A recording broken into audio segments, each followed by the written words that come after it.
Billionaire ex-husband splashed mud on ex-wife, unaware she just married the Prime Minister's son.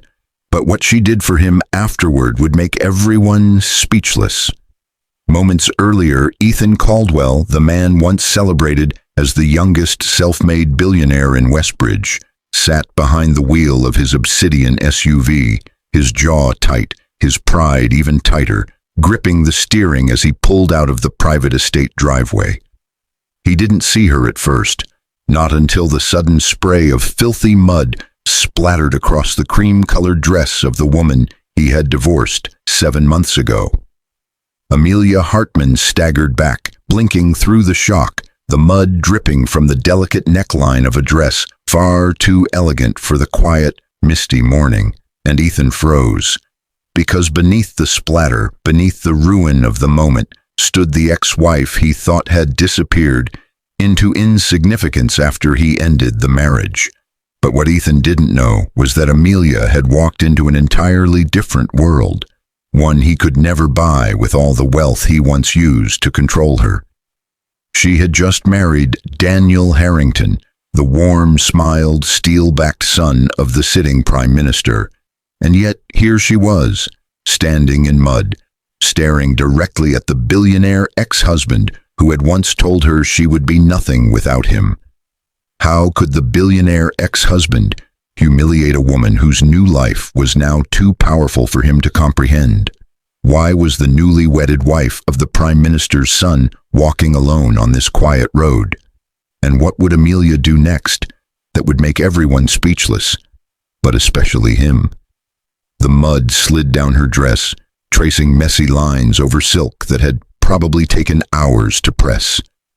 Ethan opened the door halfway as if he wanted to apologize, but the pride he always hid behind wealth stopped him again. His voice cracked. "Amelia, I didn't see you there." She didn't speak. Amelia simply lifted her eyes to him, slow and calm, as though she had learned the art of silence from someone who lived far above the noise of men like Ethan. But inside her chest, her heartbeat pounded, not because of Ethan, but because of the memories that mud awakened. The same memories she promised she had buried the day she walked away from the mansion that once held her hostage under the illusion of luxury. Ethan remembered her differently. He remembered the Amelia who used to shrink whenever he raised his voice, the Amelia who clung to his shadow because he told her that shadows were safer than light. He remembered a woman he thought he had molded. But this Amelia standing before him, with her unbothered composure, her unblinking gaze, her wedding band catching the dull sunlight, was a stranger he did not know how to read. Let me help you clean that," Ethan said, stepping out fully now, but she took a soft step back. "You've done enough," she whispered, not with bitterness, but with a strange gentleness that stung more than anger, because once Amelia had loved him with a devotion he believed unbreakable, and once Ethan had taken that love and spent it like loose change. A quiet breeze moved through the trees. Amelia's phone vibrated in her hand. She glanced at the screen briefly, and Ethan caught the name, Daniel Harrington. His chest tightened. The photos the tabloids published a week ago flashed in his mind. Their wedding in a private garden, the Prime Minister himself blessing the union, the world calling her the hidden gem who stole the heart of a nation's heir. He remembered laughing, calling it staged, calling her desperate. But now she wasn't desperately clinging to anyone. She stood balanced, secure, and softer than he remembered. Softer in a way power makes a person soft, not weakness. "Amelia, why are you here?" he asked. She didn't answer immediately. Her eyes drifted past him to the muddy SUV, as if she were searching for the pieces of who she used to be, and confirming they no longer existed there. "I came to see someone," she finally said. "Who?" he pressed, his voice lower. "You don't need to know." There was something else in her gaze, something Ethan had never seen before. Pity. The realization rattled him. "Are you happy?" Ethan blurted. It wasn't the question he planned. It wasn't the question appropriate for a man who once told her she wasn't enough. But watching her stand there, grounded and untouchable, the question slipped from the most fragile part of him. A faint smile touched her lips, sad, reflective, almost apologetic. Happiness isn't always loud, Ethan. Sometimes it's found in the places you ignored. He swallowed hard. What does that mean? She didn't explain. Instead, she wiped a small streak of mud from her wrist, looked at it thoughtfully, and said, "This morning wasn't supposed to go like this." A car hummed in the distance. Amelia glanced toward it, recognizing the vehicle long before Ethan did. "Is someone meeting you?" he asked. Amelia didn't respond, but the approaching luxury sedan answered for her. And as Ethan's eyes widened, as jealousy clawed at his chest, as possibilities flooded his mind, one question echoed louder than everything else. Daniel Harrington's sedan slowed as it approached, its polished frame catching the thin morning light that filtered through the trees.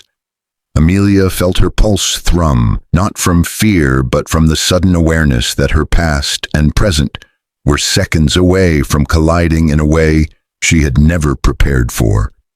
Ethan noticed the subtle tension in her posture, her breath tightening, her fingers unconsciously pressing into her palm, and he mistook it for discomfort because of him. He didn't realize it was the anticipation of revealing to Daniel a ghost she never intended to revisit today. The sedan rolled to a gentle stop. For a moment, everything was still, except Ethan's pride, which felt like glass cracking under invisible pressure. Daniel stepped out, adjusting his cufflinks with casual elegance, a man raised in rooms where the world bent toward him, yet carrying none of the arrogance Ethan expected from men born into power. Daniel's eyes searched the scene quickly, his brows faintly furrowed. He didn't see Ethan at first. He only saw Amelia, her dress stained in mud, her expression unreadable but steady. "Amelia," Daniel said softly, his voice threaded with quiet concern. "Your voice sounded off on the phone. Are you okay?" Ethan stiffened. He knew that voice, the tone of a man who expected answers because he cared, not because he needed control. It was a tone Ethan had never used with her. Amelia opened her mouth to respond, but before she could, Daniel's gaze shifted and finally landed on Ethan. The moment stretched, silent, sharp, electric. Daniel didn't look angry. He didn't look threatened. He simply looked aware. Pieces clicked into place in his mind. Amelia's pause, her tone, the sudden shift in her breathing, and the mud on her dress. Ethan exhaled uneasily. This was the first time he had truly realized who Daniel Harrington was. Not the tabloid prince, not the political heir, but a man whose presence felt like a quiet, immovable wall. Daniel stepped closer to Amelia, positioning himself beside her with a natural protectiveness Ethan had never mastered. But Daniel didn't touch her. He simply stood there, offering support without claiming ownership. His eyes, calm but firm, settled on Ethan. "I see we've interrupted something," Daniel said, choosing his words with diplomatic precision. Ethan swallowed, trying to reclaim the authority he once wielded so easily. "It was an accident," he said quickly. "The mud. I didn't mean—" "I know," Amelia interjected softly, surprising both men. "Accidents happen." Ethan blinked. Of all the reactions he expected, anger, accusation, humiliation, this gentle neutrality was the one he could not defend himself against. It stripped him of the narrative he wanted to hide behind. It made him question why she wasn't raging, why she wasn't blaming, why she wasn't crying. Because the Amelia he once married would have apologized to him for standing too close to the road. Daniel's eyes flicked to Amelia's ruined dress, then back to Ethan. He didn't scold, didn't dramatize, didn't lecture. That made it worse. Kindness, when it came from a higher ground, was sharper than contempt. "Are you hurt?" Daniel asked Amelia, ignoring Ethan now completely. She shook her head. "Just dirty." Daniel exhaled softly, relief loosening his shoulders. Then he removed his suit jacket, beautifully tailored, expensive, meant for diplomatic meetings, and wrapped it around her shoulders without hesitation. Ethan recognized the gesture. It was something a man did when he saw a future he intended to protect.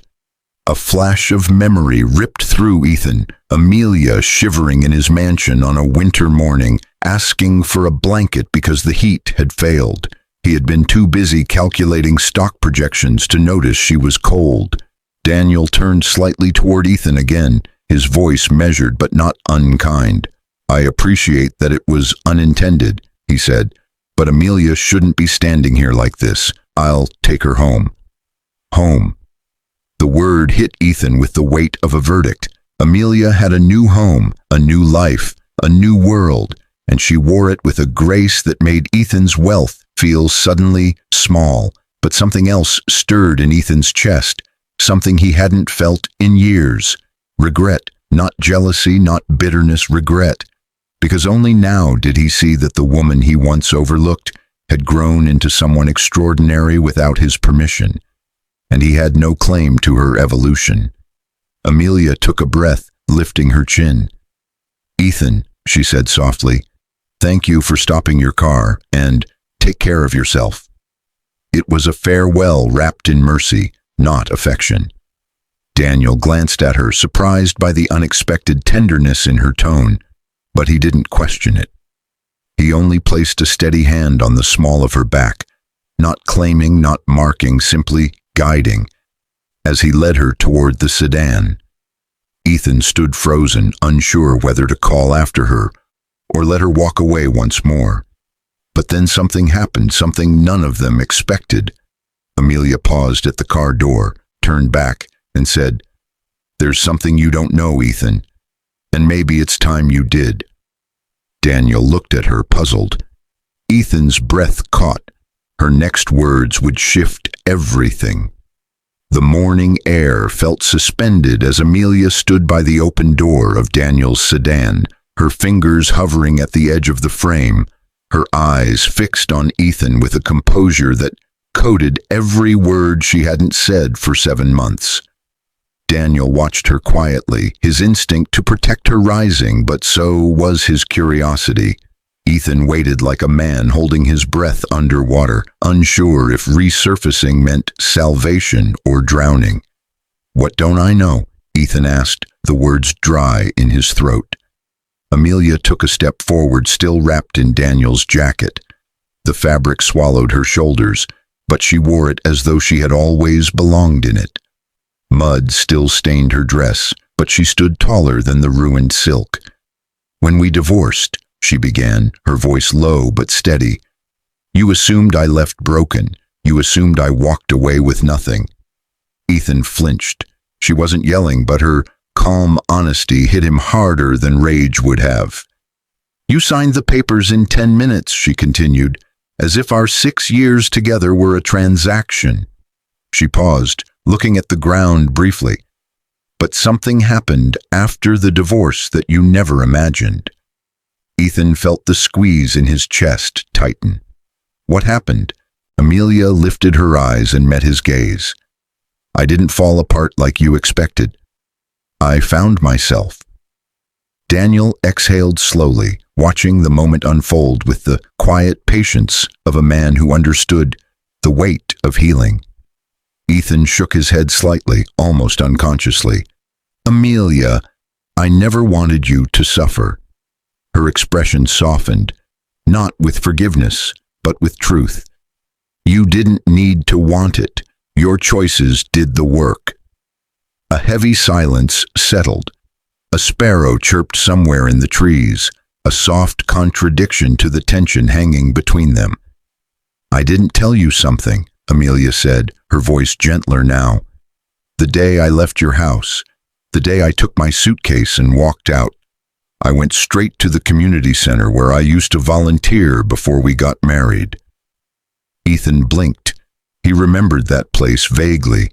He remembered disliking how much time she spent there. Why? Because I needed to remember who I was before your world convinced me I was invisible. The words landed hard.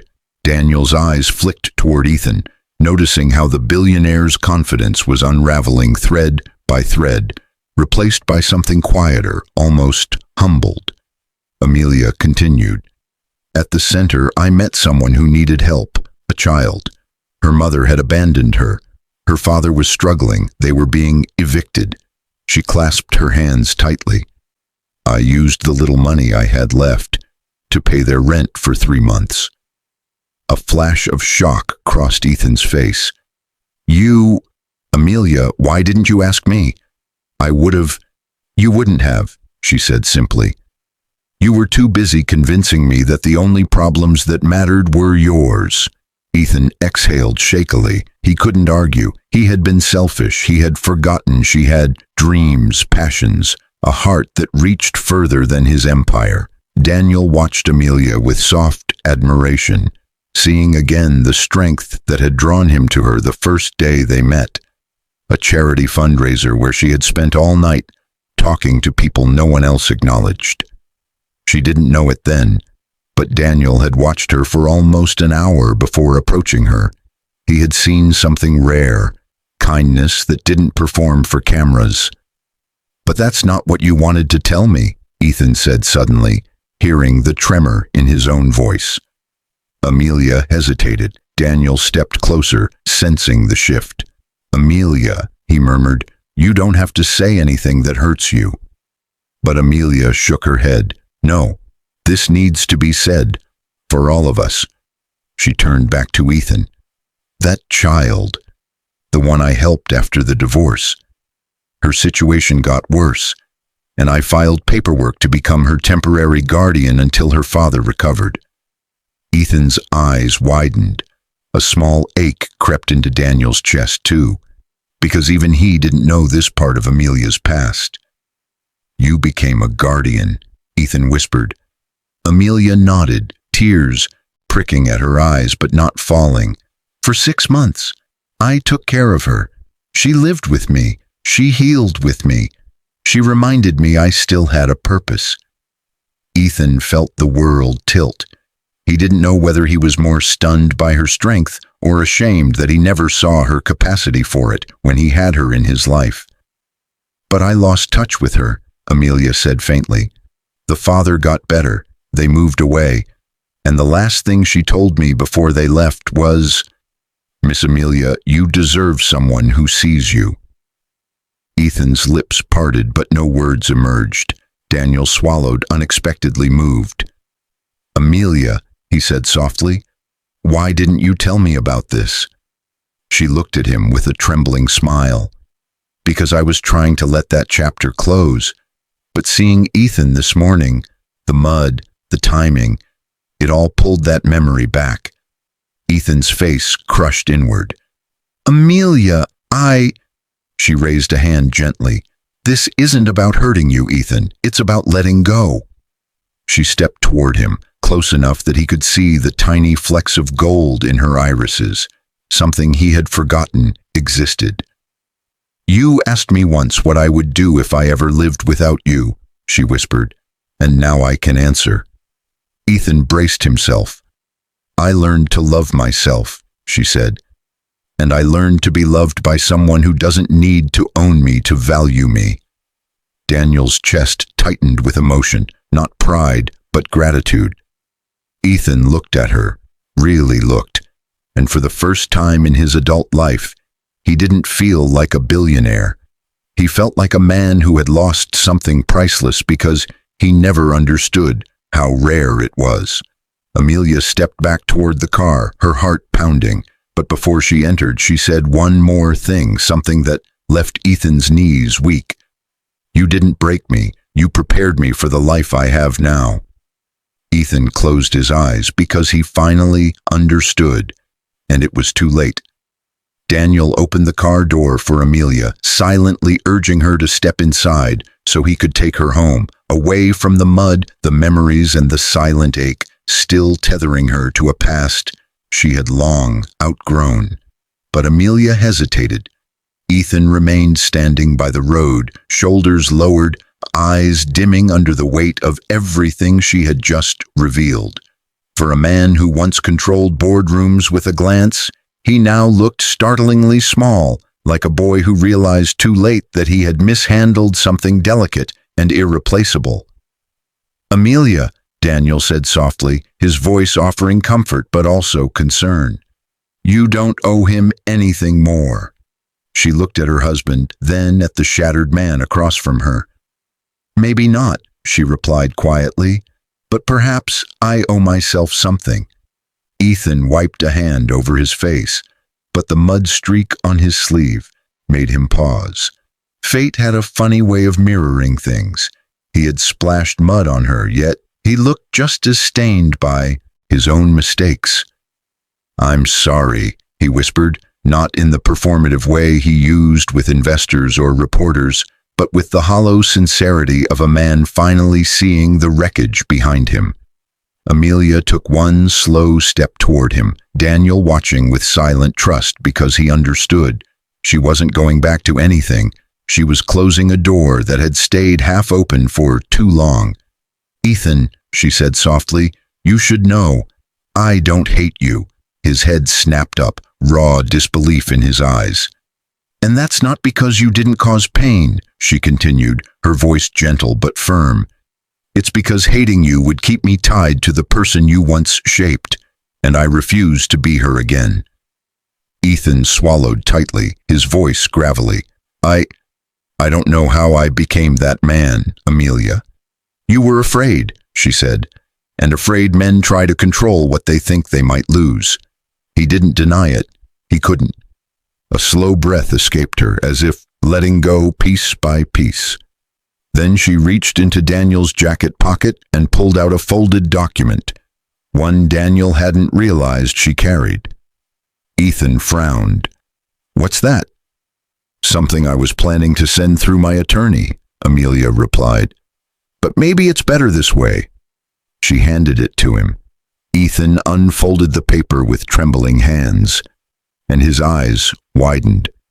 You're giving up your claim?" he whispered, stunned. Daniel blinked in shock, too.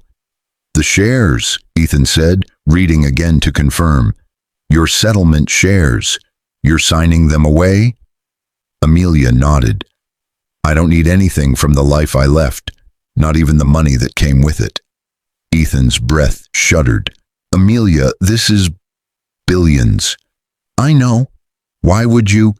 "Because I want you to rebuild your life without the guilt of thinking I'm benefiting from anything tied to you," she said.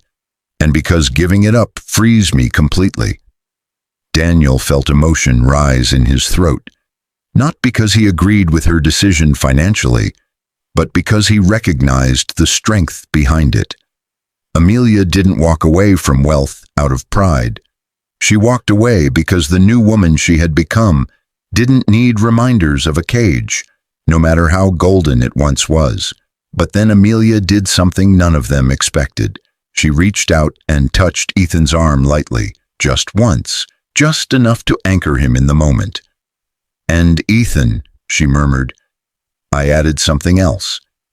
He flipped to the second page, his face drained.